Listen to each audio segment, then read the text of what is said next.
اور اگر ہم ان پر فرشتے بھی نازل کر دیں اور مردے بھی ان سے باتیں کرنے لگیں اور ہر چیز کو ہم ان کے سامنے جمع کر دیں، تب بھی یہ ایمان نہیں لائیں گے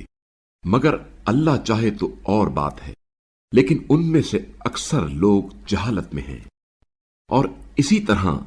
ہم نے ہر نبی کے لیے جن و انس کے شیطانوں کو دشمن قرار دیا ہے،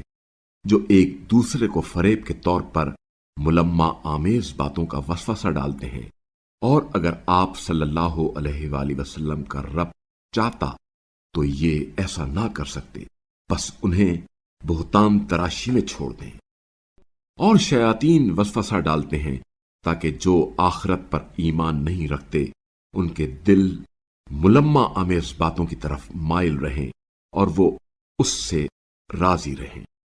اور جن حرکتوں میں یہ لوگ لگے ہوئے ہیں انہی میں مصروف رہیں۔ کیا میں اللہ کے سوا کسی اور کو منصف بناؤں، حالانکہ اس نے تمہاری طرف مفصل کتاب نازل کی ہے، اور جنہیں ہم نے کتاب دی ہے وہ جانتے ہیں کہ یہ قرآن آپ صلی اللہ علیہ وآلہ وسلم کے رب کی طرف سے برحق نازل ہوا ہے، لہذا آپ صلی اللہ علیہ وآلہ وسلم ہرگز شک کرنے والوں میں سے نہ ہوں، اور آپ صلی اللہ علیہ وآلہ وسلم کے رب کا کلمہ سچائی اور عدل کے اعتبار سے کامل ہے، اس کے کلمات کو تبدیل کرنے والا کوئی نہیں،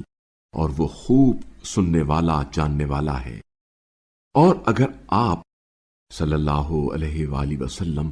زمین پر بسنے والے لوگوں کی اکثریت کے کہنے پر چلیں گے تو وہ آپ صلی اللہ علیہ وآلہ وسلم کو راہ خدا سے بہکا دیں گے۔ یہ لوگ تو صرف ظن کی پیروی کرتے ہیں اور یہ صرف قیاس آرائیاں ہی کیا کرتے ہیں۔